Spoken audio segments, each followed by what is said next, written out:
চিকিৎসক দিবসের আগের দিন সোমবার জিবি হাসপাতালে কিডনি প্রতিস্থাপনে সাফল্য অর্জন করেন চিকিৎসকরা। ফলে অত্যন্ত খুশি রাজ্যের মুখ্যমন্ত্রী ডক্টর মানিক সাহা। মঙ্গলবার সংবাদ মাধ্যমকে এক সাক্ষাৎকার দিয়ে এই কথা বলেন মুখ্যমন্ত্রী।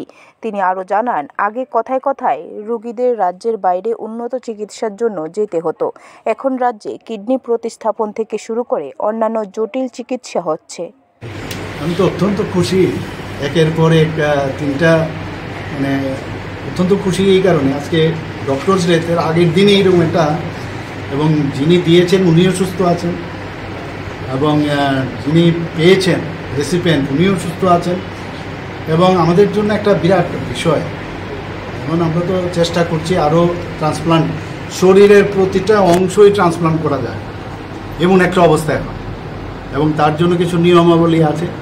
আমরা লিভার ট্রান্সপ্লান্টের কথা আগে বলেছি, সেগুলো যাতে আগামী দিন আমরা করতে পারি।